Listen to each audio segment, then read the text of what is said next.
अब जरा इमेजिन कीजिए उस स्टूडेंट की मेंटल कंडीशन जिसने दिन रात पढ़ाई की थी। लेकिन इस पूरे इशू का सबसे पेनफुल पार्ट क्या है जानते हैं? ऑनेस्ट स्टूडेंट्स इमोशनली टूट जाते हैं। नमस्कार, मैं डॉक्टर शमिक मजुमदार, ओमकार मेडिकॉम से। आज का यह डिस्कशन सिर्फ एक एग्जाम के बारे में नहीं है, यह लाखों स्टूडेंट्स और उनके फैमिलीज के इमोशंस के बारे में है।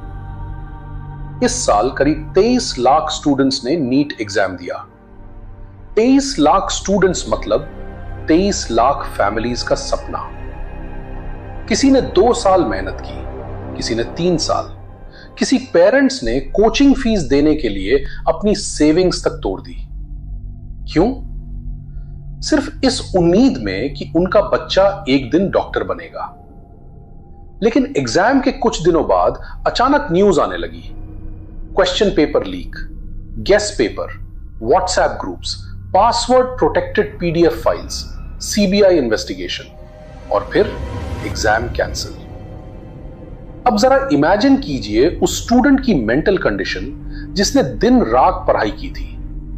कुछ रिपोर्ट्स में कहा गया कि एक गेस्ट पेपर में लगभग 410 क्वेश्चंस थे और उनमें से करीब 120 क्वेश्चंस एक्चुअल एग्जाम से मैच कर गए। इन्वेस्टिगेशंस में कई स्टेट्स में पूछताछ हुई, कुछ अरेस्ट्स भी हुए और मामला अब सेंट्रल इन्वेस्टिगेशन एजेंसीज तक पहुंच चुका है। लेकिन इस पूरे इशू का सबसे पेनफुल पार्ट क्या है जानते हैं? ऑनेस्ट स्टूडेंट्स इमोशनली टूट जाते हैं, क्योंकि जिन्होंने मेहनत की उनको भी फिर से वही प्रेशर फेस करना पड़ेगा। और ऑनेस्टली बोलूं, यह सिर्फ एक एग्जाम स्ट्रेस नहीं होता, ये मेंटल प्रेशर होता है, इमोशनल प्रेशर होता है, फैमिली प्रेशर होता है। अब रियलिटी समझिए, करीब 23 लाख स्टूडेंट्स एग्जाम देते हैं, लेकिन एमबीबीएस सीट्स कितनी? करीब 1,29,000 और गवर्नमेंट सीट्स सिर्फ और सिर्फ 63,000।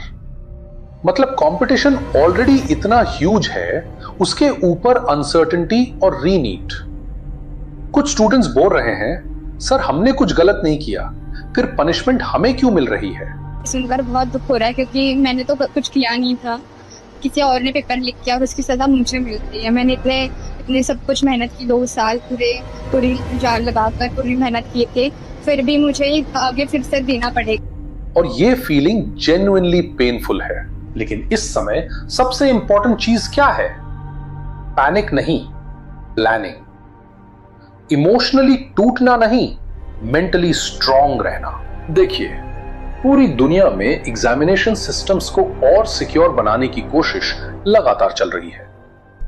एक्सपर्ट्स ये भी बोल रहे हैं कि फ्यूचर में online examination systems stronger security, encryption, monitoring और बेटर अकाउंटेबिलिटी जैसे सॉल्यूशंस हेल्पफुल हो सकते हैं।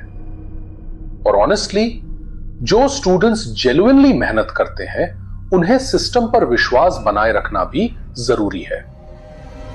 लेकिन साथ साथ एक प्रैक्टिकल बात भी समझिए, अगर आपका सपना डॉक्टर बनना है तो आपका पूरा फ्यूचर सिर्फ अनसर्टेनिटी पर डिपेंड नहीं होना चाहिए। नीट की प्रिपरेशन कंटिन्यू रखिए, पूरी मेहनत से रखिए, लेकिन साथ साथ ऑथेंटिक बैकअप ऑप्शंस की इंफॉर्मेशन भी रखिए, क्योंकि आज मेडिकल एजुकेशन ग्लोबल हो चुका है और स्मार्ट स्टूडेंट्स वही हैं जो इमोशनली नहीं, लॉजिकली भी सोचते हैं। मैं हमेशा एक बात बोलता हूं, डॉक्टर बनने का सपना बहुत बड़ा सपना होता है और इस सपने के पीछे सिर्फ स्टूडेंट नहीं, पूरी फैमिली की उम्मीदें जुड़ी होती हैं। इसलिए स्टूडेंट्स को डराने की नहीं, गाइड करने की जरूरत है, मेंटली सपोर्ट करने की जरूरत है। और यही कोशिश हमेशा ओमकार मेडिकॉम करता आया है, स्टूडेंट्स को बैलेंस्ड, प्रैक्टिकल और ऑथेंटिक गाइडेंस देना, क्योंकि डिफिकल्ट टाइम में भी हम स्टूडेंट्स के साथ हैं, ऑलवेज साथ साथ।